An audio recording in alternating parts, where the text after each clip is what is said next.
ओम शांति। आप सबने जो भट्टी चल रही है उसके तहत जो भी आपने प्रश्न पूछे हैं, तो मैं एक एक प्रश्न पढ़ करके सुनाती हूँ। आदरणीय भाई जी उसका उत्तर देंगे।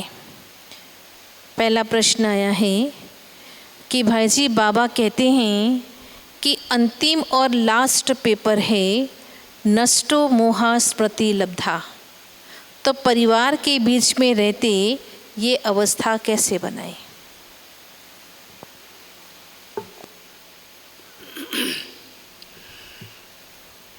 भगवान ने गीता में अर्जुन को पहले से एक पाठ पढ़ाया, आप एक आत्मा हो। आत्मा का पाठ पहले पढ़ा दिया।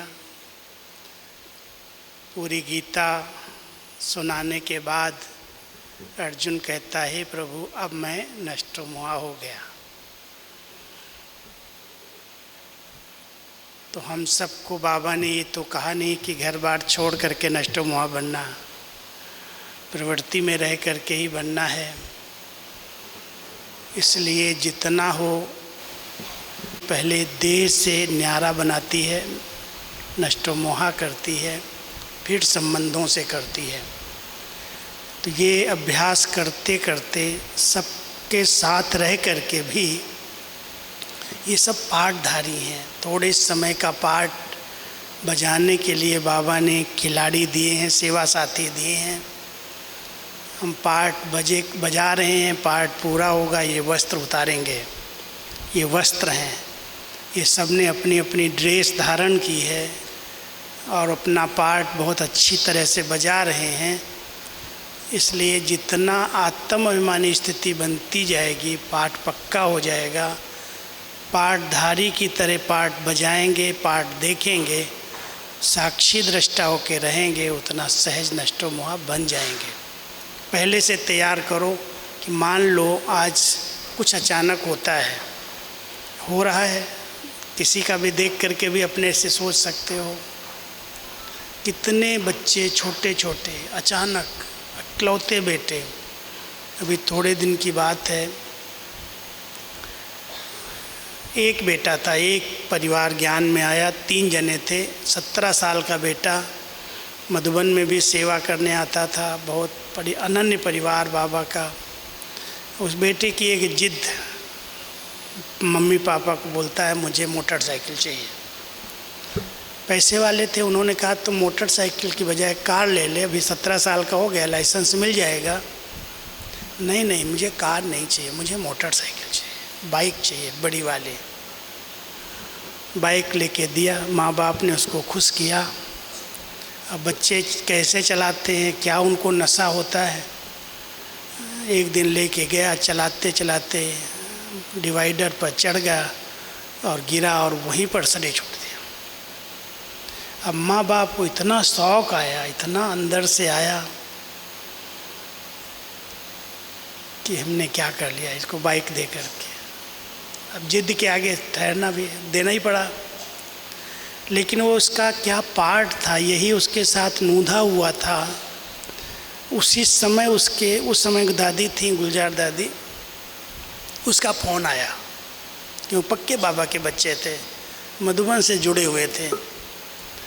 तो हम लोग बैठे थे, दादी के पास फ़ोन आया तो दादी ने, हमने कहा दादी से बात करो, दादी आपको क्या कहती है।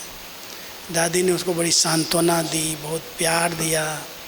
कोई बात नहीं, उस बच्चे का तेरे साथ इतना ही हिसाब था, नए पार्ट में गया, अच्छा पार्ट बजाएगा, अगर तुम उसके पर शुभ भावना रखोगे फिर समीप आएगा।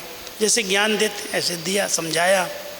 लेकिन एक मोह का बहुत बड़ा पेपर, वैसे कहते हैं हम नष्ट मोहा हैं, अचानक आते हैं। फिर उसने उसके नाम से एक बिल्डिंग बनाई, वहाँ ही शांतिवन में बनाई, योगेश्वर उसका नाम था बच्चे का। बहुत अच्छी बिल्डिंग बनाई, 1.5 करोड़ खर्चा किया, क्योंकि बेटा एक ही था और किसके लिए प्रॉपर्टी है। अब उसकी बहुत भावनाएं थी कि ये बाबा के कार्य में कहीं सफल हो जाए, सफल हो जाए। सफल नहीं हो रही थी। अचानक एक दिन मेरे पास बैठा था। मैंने कहा भाई 10 साल होने वाले हैं इस बिल्डिंग को, अभी इसके अंदर दीमक लग रही है, गीजर ख़राब हो गए, एसी ख़राब हो गए, तुम क्यों नहीं सेवा के लिए दे देता है? भाई जी 1 करोड़ तो मिलना चाहिए ना, इतना खर्चा किया हमने, क्या करेगा 1 करोड़ लेकर के? तो कहता अगर सफल हो जाए तो आप ले लो, आपको हम दे सकते हैं। मेरे को कहता है, हमने मैं अपने नाम से तो नहीं लूँगा, मैं तो खुद ही सब छोड़ के बैठा हूँ यहाँ पर। अगर तुमको देना है तो फाउंडेशन के नाम से दे दो, हम किसानों की इसमें सेवा करेंगे। और सचमुच उसने पहले 50 साल की लीज दी, 1 रुपया लीज 50 साल के लिए दिया। फिर उसको पता नहीं क्या प्रेरणाएँ आई, उसमें थोड़ा हमने परिवर्तन कराया, 25-30 लाख और खर्चा किया, पत्नी को लेके आया, परिवार को लेके आया और पूरी रजिस्ट्री गिफ्ट करके चला गया। अब वो योगेश्वर की ज़मीन, वो योगेश्वर के नाम की योग भवन हमने बना दिया। उसमें हमारे किसान 40 लोग आके रहते हैं, कंटिन्यू ट्रेनिंग हो रही, सफल हो गया। तो कई बार ऐसा होता है कि हम इसको, बड़ा पेपर है, मोह का पेपर है, लेकिन उस पेपर में पास वो हो गया, अभी उसको याद नहीं उसकी आती है, मकान याद आया तो बाबा को सफल हो गया।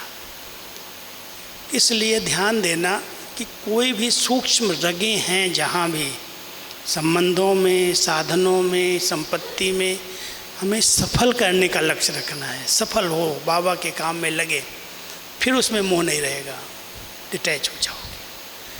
तो अभ्यास करना, आत्मिक स्थिति का अभ्यास और सब कुछ समर्पित करने का अभ्यास नष्टो मोह बना देगा। अगला प्रश्न है, गृहस्थ व्यवहार में प्रवृत्ति में रहते कभी कभी अमृत वेला मिस होता है और गिल्टी फील होती है। क्या बोल? गृहस्थ व्यवहार में प्रवृत्ति में रहते कभी कभी अमृत वेला मिस होता है और बहुत गिल्टी फील होती है। पारिवारिक जिम्मेवारियों में कभी कभी मुरली क्लास भी मिस हो जाती है, तो ऐसा क्या करें और बाबा से प्रीत कैसे जुड़े, बाबा से प्यार कैसे और बढ़ाए? वास्तव में कभी कभी की जो बात है, बाबा को ये शब्द ही अच्छा नहीं लगता है। जहाँ पर दृढ़ता है कोई भी बात में, कहते हैं जहाँ चाह है वहाँ राह निकल आती है। अगर कोई संकल्प पक्का कर ले कि मुझे मिस नहीं करना एक दिन भी। मैंने बहुत बचपन में, जब दीदी दादी ने हमारे पर बहुत नज़र रखी थी, छोटे थे, पता ही नहीं था अमृत वेले का क्या महत्व है, लेकिन उन्होंने हमको यही है साधन, यही उन्नति का साधन है, पक्का करा दिया। उसके बाद एक दिन भी अमृत वेला मिस नहीं होता। पक्का हो गया कि नहीं कुछ भी हो जाए। अलार्म तो लगा देता हूँ कहीं जल्दी न उठ जाएं या लेट ना हो जाएं, लेकिन अलार्म के पहले ही नींद खुल जाती है। अभ्यास ऐसा हो कि कम से कम अगर कोई कारण से लेट हुए हैं, नींद बराबर नहीं हुई है, तो भी नींद एक बार उस समय खुले और कुछ समय भी बैठ करके बाबा को बहुत प्यार से गुड मॉर्निंग तो करें, सामने तो लाएं। इतनी अच्छी जीवन बाबा ने दी। कहते प्रीत कैसे जुटे, प्रीत तो प्राप्तियों से ही हुई है। इतना सब बाबा ने प्राप्तियां कराई हैं, इतनी श्रेष्ठ जीवन दी है, इतना ज्ञान का धन दिया है, इतना गुणवान बनाया है, इतनी शक्तियां दी हैं। जो कुछ मिला है ना, उसका चिंतन तो करो। अगर उसका चिंतन है तो अपने आप बनाने वाले के प्रति प्यार उमड़ता है। कैसी जीवन बना दी, कहाँ भटक रहे थे, कहाँ ठोकरे खा रहे थे, किसके पास जा रहे थे, बाबा तो मिला, सब कुछ मिल गया। तो जब बाबा से मिली हुई चीज़ों की, प्राप्तियों की स्मृति रहेगी तो उसके प्रति प्रीत अपने आप जुड़ जाएगी। और जहाँ प्रीत है, कहते हैं जहाँ लगन है वहाँ पर, प्रीत माना लगन, और जहाँ लगन है वहाँ विघ्न रहते नहीं हैं। कितने भी बातें हों, आप अपना समय निकाल लेंगी मुरली के लिए, पढ़ाई के लिए, योग के लिए। कोई बहुत कारण बड़ा हो गया तो कोई बाबा बंधन थोड़ी डालता है, लेकिन अगर संकल्प में दृढ़ता है तो वो भी कारण निवारण हो जाते हैं। एक हमारे वकील साहब थे, दादी दीदी ने बहुत रमणीक थे, कहानी लंबी है लेकिन मैं शार्ट में सुनाऊंगा।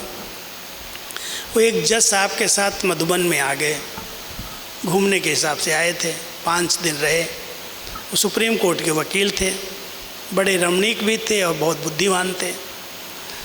5 दिन रहे तो जब जाने लगे तो दीदी थी उस समय, दीदी मनमोहनी, कहती है कैसे लगा वकील साहब? तो वकील साहब तो बड़े रमणीक थे, तो बोलते हैं दीदी बताऊं कैसे लगा? अरे इतनी खातिरी हुई जो कभी मेरी ससुराल में भी ऐसी खातिरी नहीं हुई। तो दीदी कहती अच्छा ऐसा, तुम क्या करेगा, तुम रिटर्न क्या करेगा? कहता दीदी जो कहो करेंगे। और दीदी तो बहुत होशियार थी पकड़ने में उनको, तो बोलती है एक बात है, पक्का कर जो मैं मांगूंगी वो देगा? हाँ दीदी। उन्हें समझा कोई केस होगा, कोई पैसा मांगेंगे, कोई मकान मांगेंगे, कुछ ऐसी चीज़ें ही मांगेंगे सेंटर के लिए। दीदी ने 3-4 बार उसको पक्का करा के कहते 2 चीज़ें चाहिए, एक आना चाहिए, 5 खोटे पैसे चाहिए। अब वो बेचारा मूंझ गया, कहता दीदी खोटे पैसे कहाँ चलते हैं आजकल, और एक आना क्या करेंगी? उस समय आना पहले चलते थे, 16 आना वाला रुपया। आप एक आना क्यों मांग रही हैं? आप करोड़ 2 करोड़ लाख जो मांगो हम देंगे। अरे भाई मेरे को एक आना ही चाहिए। अब मूंझ गया वो वकील इतना बड़ा। कहता दीदी अच्छा ठीक है, आप जो कहती हो। क्या है इसका अर्थ? बोली एक बार रोज़ क्लास में आना, एक बार मुरली सुनने सेंटर पर जाना। बेचारा फंस गया, एक बार आना और 5 खोटे पैसे तो बांध के बैठ घूम रहा है, काम क्रोध लोभ मोह अहंकार, दे दे मेरे को। ऐसे प्यार से उसको बांधा। सचमुच वो जा करके इतना संकल्प पक्का करके गया। पांडव भवन का स्टूडेंट, दिल्ली पांडव भवन का था। एक दिन उसके घर में किसी की डेथ हो गई, बहुत नज़दीक के संबंधी की। तो भी कहता है मैं सेंटर पर हो के आता हूँ, तब तक आप लोग यहाँ बैठो। डेथ के समय भी वो सेंटर पर गया, बाबा के कमरे में बैठा, मुरली का वरदान स्लोगन पढ़ा, लिखा, नोट किया डायरी, और 5-10 मिनट रुक करके चला गया वापस। अब उसकी एक संकल्प है उसका। और उसके बाद चलते चलते जब 5 खोटे पैसे चले गए तो क्या रह गया? वो समर्पित हो गया, यज्ञ में आ गया, और बहुत बड़ी सेवाएं की यज्ञ की। तो जहाँ चाह है, जहाँ संकल्प है, वहाँ बहाने नहीं हैं। कभी कभी का बहाना कोई कारण है तो आप देखो, लेकिन हिम्मत का कदम आपका 1000 गुना मदद बाबा की मिल जाएगी, पार हो जाएगी। अगला प्रश्न है, भाई जी विनाश कितना भयानक होगा ये सोच करके मन घबरा जाता है कि कैसे इस सीन को देख पाएंगे और कैसे स्वयं की और अन्य आत्माओं की हिफाजत करेंगे। क्या करेंगे? हिफाजत करेंगे। जिसके साथ भगवान है उसको भी डर लगता है क्या? जो कराने वाला हमारा बाबा स्थापना पालना विनाश 3 कार्य के लिए आया है, और उसके कार्य में हम सब सहयोगी हैं, योग कर रहे हैं परिवर्तन हो जाए। तो इसलिए निर्भय बनो, आत्मा अजर अमर अविनाशी है। और ये सब पाठधारी, अभी अर्जुन को भी मोह पैदा हो रहा था, भगवान पहले से कह रहे सब मरे पड़े हैं, किसको मारेगा तुम? ये तो तुम सिर्फ निमित्त बन जा, ये तो सब पहले से ख़त्म हुए पड़े हैं। तो ऐसे नहीं है, इतना बड़ा भयानक विनाश होगा, हम कैसे देखेंगे, क्या होगा? क्या पता बाबा आपको सूक्ष्म फरिश्ता बना करके ऊपर से दिखाए, फरिश्ते रूप से सकाश देना, लाइट देना। पहले अपनी स्थिति बनाओ, जो होगा वो अच्छे से अच्छा होगा, और बाबा आपकी सेफ्टी के लिए कवच बनेगा, रक्षा कवच बनेगा। इतना बाबा से प्यार, इतना स्नेह रखो जो बाबा आपको हर पल सहयोग देने के लिए बंधा रहे। इसलिए बाबा हमारा साथी है, सर्वशक्तिवान है, 1000 भुजाओं वाला है। कोई भी दृश्य आएगा ऐसे खेल खेल में हम पार कर लेंगे। निश्चिंत रहो, निर्भय रहो, अकाल मूर्त बनने का अभ्यास करो। मैं आत्मा अकाल मूर्त हूँ, मुझे काल खाता ही नहीं है, तो फिर निर्भय हो जाएंगे, निश्चिंत हो जाएंगे। कोई चिंता गम करने की ज़रूरत नहीं है, सोचना नहीं पहले से ये होगा ये होगा ये होगा। जो होगा, हम तो विजयी बच्चे हैं और हम खुद की और सबकी हिफाजत योग से करेंगे। अच्छे अच्छे संकल्पों से ओरा बनाएंगे, बहुत अच्छी सकाश देंगे, फरिश्ता बन करके लाइट देंगे। तो ये संकल्प करो और सेवा करना शुरू कर दो, फिर कुछ भी नहीं होगा। मदद करेंगे, मददगार बन करके रहेंगे। एक प्रश्न आया है कि भाई जी, इंटरनेट का ज़माना है, तो बच्चों को कंप्यूटर, मोबाइल, टीवी से कैसे दूर रखें? बच्चों की वजह से पुरुषार्थ में बहुत अड़चन आ रही है, साक्षीपन का अभ्यास नहीं हो पा रहा है। देखो, आजकल की ज़माना भी ऐसा है और लोग इसको बहुत प्रोत्साहित करते हैं। छोटे बच्चों में ऐसी आदत डाल देते हैं जो सोचते हैं चलो इसमें बिजी हो गया, हमारा काम उतर गया। लेकिन दूसरों को अगर सिखाना हम चाहते हैं तो पहले हमें खुद त्याग करना पड़ेगा। घर के माहौल में हम कितना समय इंटरनेट पर रहते हैं, हम कितना मोबाइल का प्रयोग करते हैं, अगर हम ज़्यादा नहीं करते हैं तो बच्चे भी हमें सीखेंगे, हमसे सीख जाएंगे।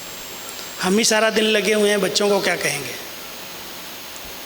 इसलिए कोई भी चीज़ दूसरों को बताने के पहले खुद संकल्प में हो कि मुझे ऐसे चलना है, मुझे ऐसे परिवार के आगे उदाहरण रखना है, तब आप दूसरों को सिखा सकेंगे। बाकी ज़्यादा अटैचमेंट दुख का कारण है। बच्चों को संभालना, बड़ा करना, योग्य बनाना फ़र्ज कहता है, फ़र्ज। अधिकार रखोगी तो दुखी होगी, क्योंकि आजकल का ज़माना ऐसा आ गया है जो कोई किसी के अंडर रहना नहीं चाहता। जैसे विदेशी में ना 14 साल 15 साल के हुए माँ बाप से मुक्त, वो कोई अधिकार नहीं रख सकते, उनको कोई गाइड नहीं कर सकते। इसलिए आप सभी भी ऐसे रहो कि हैं, हम पालना देंगे, हम सही मार्गदर्शन देंगे, इनके लिए गाइड बनेंगे। लेकिन अगर ये कोई हमारी नहीं मानते हैं, नहीं सुनते हैं, तो इनकी तकदीर, हम क्या करें, हम क्यों दुखी हों? ये भी कोई अपने संस्कार लेके आए हैं, उनका भी पार्ट है। हम उनके पार्ट में न मदद करें, न उनके कारण हम अपने को डिस्टर्ब करें। जितना बन सकता है सहयोग दो, गाइड करो, रास्ता दिखाओ। आज शिव बाबा ने क्या किया, कितनी बार बच्चों के आगे मुरली चलाई, क्रोध नहीं करना। बच्चे 3 महीने का होमवर्क देता हूँ, बच्चे क्रोध नहीं छोड़ पाते, कुछ न कुछ उल्टा हो जाता। बाबा फिर मुस्कराता है, फिर शिक्षा दे देता है, अपना काम उतारता, खुद डिस्टर्ब नहीं होता। ऐसे ही माँ बाप को अभी इस पार्ट को समझना चाहिए। यही साक्षी दृष्टा स्थिति है कि हम पार्ट बजा रहे हैं, गाइड कर रहे हैं, समझ दे रहे हैं, लेकिन अगर वो नहीं सुधर रहा है, नहीं समझ रहा है, तो साक्षी हैं, क्योंकि जानते हैं इसका भी कुछ हिसाब किताब है, इसके भी कुछ कर्म हैं, इसलिए उसके कर्म की उसके साथ हिसाब किताब है, वो करेगा। दुखी नहीं होना किसी के पार्ट को देख करके, वही साक्षी दृष्टा स्थिति है। एक प्रश्न आया है कि भाई जी, मैं बिजनेस वुमेन भी हूँ, परिवार का भी ध्यान रखना पड़ता है, तो समय कम मिल पाता है सेवा के लिए, तपस्या के लिए, तो कैसे इन सब का तालमेल बिठाते हुए तीव्र पुरुषार्थी बने? और परिवार के बाकी सभी लोग सहयोगी तो हैं, पर ज्ञान में नहीं चलते हैं। अपनी दिनचर्या को जैसे बाबा ने सेट किया है ना, चाहे आप बिजनेस कर रहे हैं, अच्छी बात है, घर को भी संभाल रहे हैं, लेकिन थोड़ा सा सेटअप अच्छा चाहिए। हमारी दिनचर्या को बाबा ने साकार मुरलियों में 3 भागों में बांटा है। अगर कोई उसी अनुसार अपने आप को सेट करे तो 3 भाग ऐसे बनाए हैं जो आप अपने में बहुत संतुलन रख करके चल सकते हैं। 8 घंटा मुझे शरीर को देना चाहिए, उसको रेस्ट भी चाहिए, उसको खिलाना भी है, समय पर भोजन भी चाहिए, कुछ एक्सरसाइज भी चाहिए, स्नान पानी है। वो 8 घंटे का समय शरीर के लिए है। और 8 घंटे का समय शरीर निर्वाह के लिए है। जो आप बिजनेस कर रहे हैं, कुछ भी कर रहे हैं, तो उसके लिए बाबा ने दिया। और 8 घंटे समय निकालो आत्म उन्नति के लिए है। मनन करो, चिंतन करो, मुरली स्टडी करो। अगर बैलेंस बना करके चलेंगे तो आप बहुत ब्लिसफुल जीवन का अनुभव करेंगे और सबके ब्लेसिंग्स मिलती रहेंगे। बाकी टू मच अपने आप को पैसे के कारण बिजी कर लेना, न परिवार संभल रहा है, न बिजनेस संभल रहा है, न आध्यात्मिक उन्नति हो रही है, ये चलने की कला को सीखना है। इसको ही कला कहते हैं। तो हम सबको कला सीखनी है, बाबा ने हम सबको सिखाया है। अगर आप सीख जाएंगे तो बड़ी अच्छी तरह से स्मूथ परिवार को भी संभाल लेंगी, बिजनेस को भी संभाल लेंगी, और जो सहयोगी हैं वो एक दिन आपकी एक रस खुशनुमा स्थिति देख करके, बैलेंस युक्त स्थिति देख करके सहयोगी योगी बन जाएंगे। कितना सब करते हुए कितनी हल्की है, कितना निश्चिंत रहती है, कोई इसके ऊपर तनाव नहीं है, चिड़चिड़ापन नहीं है, घर भी संभालती है, बिजनेस भी संभालती है, योग में भी जाती है, अपनी दिनचर्या में भी एक्यूरेट रहती है। तो ये हमको अपने आप को बैलेंस से चलाना चाहिए, और वो बैलेंस अपने आप खुद बनाना होगा, कोई दूसरा बना के नहीं देगा। सेट करो अपने आप को और उसी अंदर स्थिति बिगड़ने नहीं दो। नहीं समय मिला, बिजनेस में जब हैं फ्री होते हैं, थोड़ा भी योग कर लो, मुरली की पॉइंट पढ़ लो। कोई कारण से क्लास में नहीं आ सके हैं तो ऐसा थोड़ी बंधन है भाई, बिजनेस का समय वही है। तो अपने आप को सेट करना पड़ेगा। सेट करो, एडजस्ट करो। सबसे बड़ी शक्ति एडजस्ट कर लेने की। अगला प्रश्न है कि भाई जी मैं बांधेली हूँ, बांधेली होते हुए मैं तीव्र पुरुषार्थ कैसे करूँ? बांधेलियों को तो बाबा इतना प्यार करता है, कितनी अच्छी अच्छी मुरलियाँ उनके लिए चलाता है। ये छुटेले से अच्छे हैं, कम से कम बाबा बाबा बाबा कह के उनकी याद में मगन रहती हैं। बांधेलियों की बड़ी युक्तियाँ आती हैं, बहुत अच्छी अच्छी युक्तियाँ आती हैं। कैसे परिवार को सहयोगी बनाना है, कैसे उनसे मुक्ति पानी है, छुट्टी लेनी है, सब कुछ जानती हैं। इसलिए तो भट्टी में आई है, नहीं कैसे आती, तभी तो आई ना, नहीं तो बंधन होता। एक माता आई बांधेली, एक जगह मैं भट्टी कराने गया था, भट्टी पूरी होगी उसके बाद आई मिलने के लिए। भाई जी मुझे मिलना है। हमने कहा क्या है बहन जी? थोड़ा सुनाया अपने घर का हालचाल। मैं भाग भाग के छिप के आई हूँ, पति को पता चलेगा तो मारेगा, लेकिन मेरे को आपसे दृष्टि और टोली चाहिए। दृष्टि दिया और टोली मेरे पास दिल खुश मिठाई थी, वो दिया उसको। भैया ये टोली नहीं चाहिए मुझे। क्यों? मुझे मधुबन का तोसा चाहिए। तोसा और दिल खुश में क्या है? मिठाई तो मिठाई, टोली है। नहीं नहीं, हमारा पति जो है ना, वो हमारी दिल खुश मिठाई को देख के फेंक देगा, और मैं इसको चाय में भी नहीं डाल सकती। तोसा आप दे दो, उसको तोड़ करके चाय में पिला दूंगी उसको, उसकी बुद्धि ठीक हो जाएगी। तोसा ले गई मेरे से, दिल खुश नहीं लिया। बहुत युक्तियां हैं, और बड़े युक्ति से कैसे उनकी बुद्धि को मोल्ड करें, वो माताओं को जितना आता है उतना कोई को नहीं आता है। बंधन बंधन नहीं कहो, बहुत युक्ति से, बहुत स्नेह से, सम्मान से, उसको रिस्पेक्ट देते हुए अपने आप को सेफ करो। झगड़ा ना हो घर में, ध्यान रखो, क्योंकि इन्हीं बातों पर झगड़ा होता। और बात तो मूल है पवित्रता की। बहाने कितने भी दूसरी बातों के बताएंगे, लेकिन इसमें जो पक्के हैं वो सब बातों में पास हो जाते। कुछ भी हो जाए, इस अंतिम जन्म में, अंतिम श्वासों में मुझे बाबा की श्रीमत है, इस पर मुझे विजयी बनना है। इसके लिए सहन करेंगे, सब कुछ करेंगे, झाड़ू पोछा करेंगे, सेवा करेंगे, सब करेंगे, लेकिन एक ही चीज़ हमको चाहिए, हमें पवित्र रहने दो। तो अगर आप इसमें पास हो गए तो बाबा की बहुत दुआएं मिलेंगी, ब्लेसिंग्स मिलेंगी, और आज नहीं तो कल बंधन कट जाएंगे। बहुतों के कटे हैं। बहुत बांदीली माताएं थी जिन्होंने भूं भूं भूं करके उनको योगी बना दिया। बहुत सारे मिसाल हैं।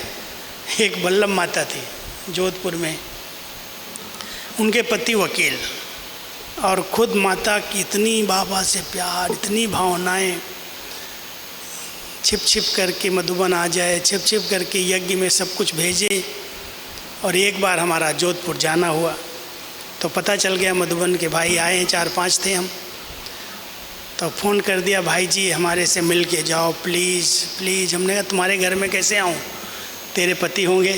तो बोलती है वो बाहर उनका कैबिन है, आप पीछे के दरवाजे से आ जाओ। हम पीछे का दरवाज़ा खोल देते हैं। हमने कहा भाई उनको पता चल जाएगा तो वहीं पर मारपीट शुरू हो जाएगी, हम तो ऐसे नहीं आते छिप करके। बोली लेकिन आना ज़रूर है, कुछ भी करो आप। मैंने कहा सामने से आते हैं, उनसे ही पहले मिलते हैं जा कर के।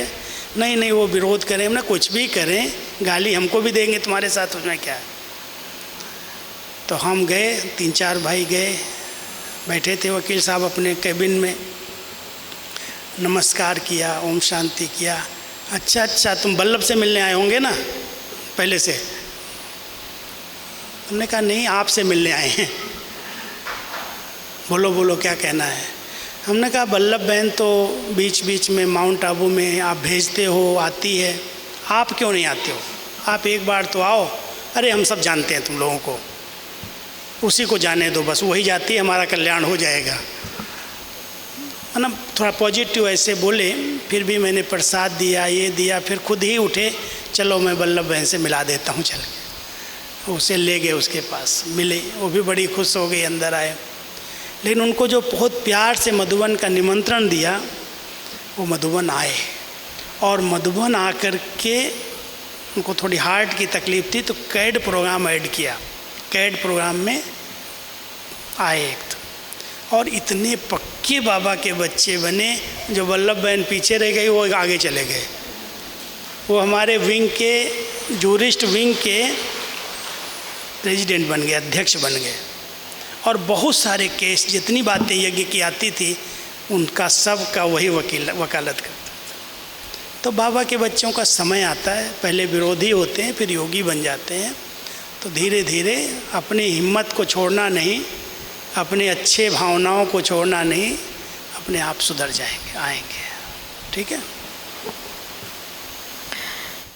अगला प्रश्न है कि भाई जी बाबा कहते हैं कि अपनी दृष्टि वृत्ति को शुद्ध और पवित्र बनाना है, क्रिमिनल आई को सिविल आई बनाना है। अभी भी दृष्टि वृत्ति चंचल होती है, आकर्षण आता है, क्योंकि समाज में रहते हुए हमें उस अनुसार थोड़ा चलना पड़ता है। और कैसे अपने आप में वैराग वृत्ति जगे और कैसे सबको बाबा का बनाते हुए आगे चले। ऐसा है, कैसे कैसे नहीं करो, जो बाबा ने बताया ऐसे करो। बाबा ने इन सब बातों को बताया है। एक बदबू के स्थान पर एक अगरबत्ती भी उस वातावरण को चेंज कर देती है, लेकिन कुछ जलती है तब। हम सबको कुछ तो सहन करना पड़ता ही है। अगर हमारे अंदर संकल्प है कि मुझे अपने को पवित्र और योगी बनाना है, हमारे साथ कितनी बहनों के संबंध हैं, किन बहनों की बातें सुननी पड़ती हैं, समाधान देने पड़ते हैं। लेकिन बाबा ने इतना अच्छा योगी बनाया कि आत्मा को देखने का अभ्यास करो, आत्मा देख करके बात करो। जब हम अपनी आत्मिक स्थिति में रहते हैं, सामने वाले को उसी नज़र से देखते हैं और सबका इतना रूहानी स्नेह है, सच्चा स्नेह है, कैसी भी बहनें हैं, कैसा भी कुछ है, कभी दृष्टिवृत्ति की चंचलता नहीं होती, क्योंकि प्योर शुद्ध बनने का एक लक्ष्य है। बाबा ने जितना भी ज्ञान दिया है, जो भी हम सब कर रहे हैं, हमारी पूरी पढ़ाई का मेन लक्ष्य, गोल आत्मा को पावन बनाना है। कुछ भी आप कर रहे हो, भोजन शुद्ध कर रहे हो, अच्छा संग कर रहे हो, मुरली स्टडी कर रहे हो, योग कर रहे हो, भट्टियाँ कर रहे हो, क्यों कर रहे हो? आत्मा को पावन बनाने के लिए कर रहे हैं। लक्ष्य की विस्मृति से ये सब कंप्लेन रहती हैं, दृष्टि वृत्ति ये वो जो भी है। लक्ष्य मजबूत है कि मुझे इस अंतिम जन्म में इस बात को दृढ़ता से पालन करके बाबा का नाम रोशन करना है। अपने आप में वो आएगी हिम्मत, और जिस कारणों से हमारी वृत्तियां चंचल होती हैं उस कारणों पर ध्यान दो। कर्मेंद्रियों में उत्तेजना क्यों आ रही है? कुछ खान पान की शुद्धि नहीं है, कुछ न कुछ स्टडी की शुद्धि नहीं है। हम अश्लील सिनेमा देखें, अश्लील चीज़ें देखें, इधर उधर की बातें पढ़ें सुनें, और खान पान पर हमारा ध्यान न हो, तो उत्तेजनाएं कभी कभी हमारी वृत्तियों को चंचल बना देती हैं। इसलिए परहेज संपूर्ण रखो, लक्ष्य पक्का रखो, और अंदर से हो ये विनाशी शरीर, हड्डी मांस का पिंजड़ा, इस पर हम क्यों आकर्षित हों? बाबा ने तो मुझे आत्मा हीरे की पहचान दी है। हीरे को देखो और अंदर से रहे, अब तो घर जाना है, इन बातों का कोई रस नहीं, तो वैराग्य आ जाएगा। घर की स्मृति वैराग्य दिला देती, तो वैराग्य वृत्ति भी रहेगी। और दृष्टि वृत्ति की पवित्रता के लिए जहाँ पर भी लीकेज है उसको बंद करो, पढ़ने की, देखने की, खान पान की, संग की, उसको स्टॉप कर दो, तो अपने आप शुद्ध हो जाएंगे। अगला प्रश्न है कि भाई जी, बाबा ने मुरलियों में कहा है कि अभी परिवार में, सेवा में नज़दीक के साथी होंगे, वो वहाँ भी राज परिवार के निकट साथी होंगे। प्रवृत्ति में होते हुए हम चाह करके भी महारथियों के निकट नहीं आ पाते, ऐसे में क्या करें? दिल से तो निकट है ना। स्थूल में कई बार हम नहीं निकट आ सकते हैं, लेकिन दिल में तो मेरा बाबा, मेरा परिवार, मेरा यज्ञ, जो कुछ है सब बाबा के कार्य में गुप्त रीति से लगा रहे हैं, सफल रहे हैं। कोई कारण से नहीं आ सकते भाई, प्रवृत्ति है, बंधन है, कई बातें हैं, लेकिन दिल में अगर बाबा और मधुबन बसता है, हर बात में रहता है। हम अगर खा रहे हैं, हमारे पास इतने सब साधन हैं, ये सब चीज़ें हैं, हमारे सेवा केंद्रों पर हैं, हमारे बाबा के पास हैं, घर में हैं, मुझे उसमें सहयोगी बनना है, हमें उसमें आगे आना है। बड़े गुप्त रीति से भगवान के समीप आया जा सकता है। समीप तो क्या, उनको अपने बंधन में बांधा जा सकता है। गोपियों ने भगवान को अपनी रस्सी में बांध दिया। किसे बांधा? वो स्नेह की रस्सी है, भावना की रस्सी है। तो स्थूल में भले उनके समीप नहीं भी आई, लेकिन उनको प्यार में, स्नेह में अपने पास खींच लिया। तो हम सब समीपता का अनुभव केवल स्थूल में नहीं करें, लेकिन सूक्ष्म रीति से बाबा जो कुछ है सब तो तेरा ही है, और उसके कार्य में हम मदद करते रहें, गुप्त रीति से सहयोगी बने, तो बाबा भी आपको याद करेगा, बड़े भी आपको याद करेंगे और आपको समीप ले आएंगे। आप आ जाएंगे, लेकिन कुछ न कुछ करने से आएंगे, ऊपर ऊपर कहने से नहीं। अगला प्रश्न है, भाई जी सब कहते हैं तपस्या करो तपस्या करो, मधुबन से भी भिन्न भिन्न तपस्या के प्रोग्राम बनते हैं, परंतु हम परिवार संभालते हुए तपस्या कैसे करें? हमें तपस्या का वास्तविक अर्थ बताइए। कार्य व्यवहार के बीच में रहते हुए उपराम कैसे रहे? ऐसे है, कई लोग समझते हैं तपस्या माना मुझे सब छोड़ करके बैठ जाना है। ये तपस्या नहीं है। ये तो कभी कभी चांस मिलता है, ले लेते हैं, और लेना चाहिए, अच्छी बात है। कुछ सीखते हैं, कुछ अभ्यास करते हैं, बढ़ाते हैं स्थिति को। लेकिन बाबा ने तपस्या के 3 अर्थ बताए हैं। एक, तपस्या माना दिल में केवल एक बाबा, दूसरा न कोई। अंदर से यही है, मेरा तो एक बाबा है, दूसरा नहीं कोई। तो बुद्धि से सब से कट जाते हैं और बाबा ही ध्यान पर रहता है। ये भी एक तपस्या है। दूसरा बाबा कहते हैं तपस्या माना अंदर से आंतरिक वैराग्य, इच्छा मात्रम अविद्या की स्थिति। कि क्या चाहिए? बाबा मुझे सब कुछ दे दिया, आप मिले, सब कुछ मिल गया। तपस्या माना जो संकल्प करें उसमें बहुत दृढ़ रहें। दृढ़ता ही तपस्या है, वैराग्य वृत्ति ही तपस्या है। एक बाबा दूसरा न कोई तपस्या है। अगर इस प्रकार की तपस्या करें तो उसके लिए प्रवृत्ति का, घर का, परिवार का बंधन नहीं है। वो अंदर की आंतरिक स्थिति है, और वो आंतरिक स्थिति आप चलते फिरते उसमें रह सकते हैं। बीच बीच में संकल्पों को एकाग्र करने का अभ्यास करो। 1 मिनट मिलता है, शरीरी बन जाओ, बाबा के पास चले जाओ। उसके लिए कोई रोक नहीं सकता, कोई प्रवृत्ति बंधन नहीं डालती। लक्ष्य पक्का है कि मुझे तपस्वी जीवन में जीना है। त्याग है देह अभिमान का, और तपस्या है आत्म अभिमानी बनने की। और आत्म अभिमानी बनने के लिए कोई बैठ करके योग करने की भी ज़रूरत नहीं पड़ती।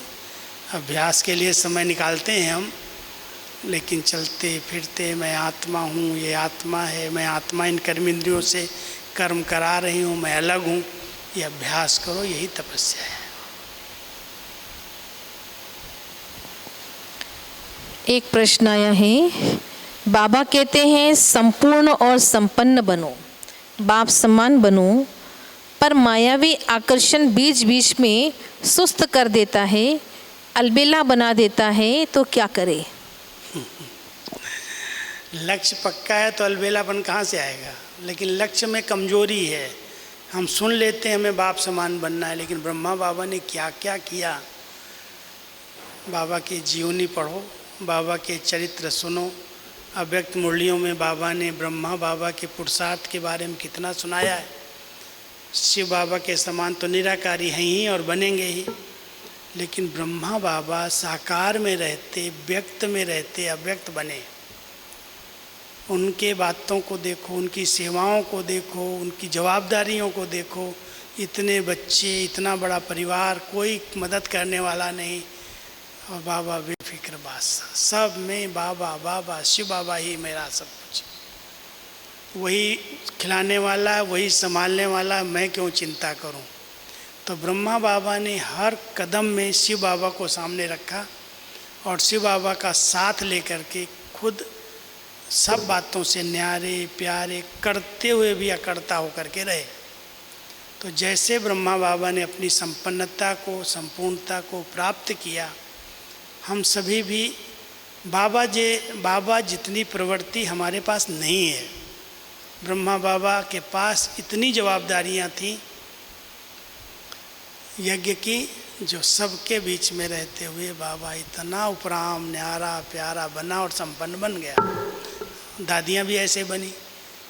दादी प्रकाश मणि के पास कोई कम जवाबदारी थी, पूरा यज्ञ उसका आधार स्तंभ।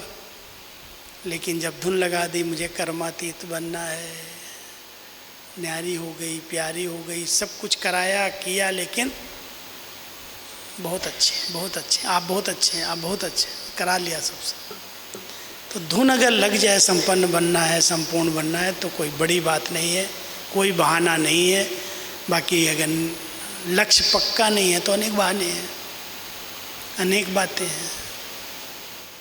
लक्ष्य से लक्षण आते हैं। लास्ट प्रश्न है, भाई जी प्रकाश देने की विधि क्या है? कैसे सभी आत्माओं की मनसा सेवा करे जो वो बाबा का बन जाए? आज शाम को हम योग करेंगे ना, तब प्रकाश के बारे में बता देंगे। क्योंकि कई बार हम सोचते हैं हम मनसा सेवा कर रहे हैं, हम करेंगे तो हमारे पास कितनी शक्ति है। हम अपनी मनसा को बहुत पवित्र और शुद्ध रखें बस। जैसे कांच साफ है, स्वच्छ है, सूर्य की तरफ है, तो सूर्य की किरणें वहाँ आएंगी और वो किरणें वहाँ से रिफ्लेक्ट होकर अपना काम करेंगे। यही मनसा सेवा है। अगर ये मन बुद्धि बिल्कुल क्लीन है, कोई भी द्वंद्व नहीं है, कोई भी अशुभ नहीं है, कोई के प्रति व्यर्थ भावनाएं नहीं है, सबका भला सबका कल्याण बेहद की हैं, आप बाबा की याद में बैठो, ज्ञान सूर्य बाबा की किरणें आएंगी, जिस तरफ संकल्प चला जाएगा वहाँ कल्याण कर देगा। अपना आप उस आत्मा को टचिंग आएगी, वो अपने समीप आएगी, बाबा की बन जाएगी। लेकिन हमने योगदान दिया इसलिए बन गई, हमारे पास कहाँ योग है। इसलिए इस प्रकार के संकल्प भी नहीं रखो। ये सब बाबा के बच्चे हैं, बाबा सबका मुक्तिदाता है, सबको मुक्ति, जीवन मुक्ति देने आया है। मेरे थ्रू दे, इसलिए मैं अपने आप को स्वच्छ, साफ, पवित्र दर्पण बनाऊं बस। और बाबा की तरफ अटेंशन, टोटल बाबा के प्रति प्यार और उनकी दिव्य किरणें आत्मा ले रही है और यहाँ से जा रही है। यही मनसा सेवा है, यही सकाश देने की विधि है। आदरणीय राजीव भाई साहब का बहुत बहुत दिल से हम थैंक्स करते हैं, जो आप सबके प्रश्नों का आपने बहुत सुंदर रीति से उत्तर दिया।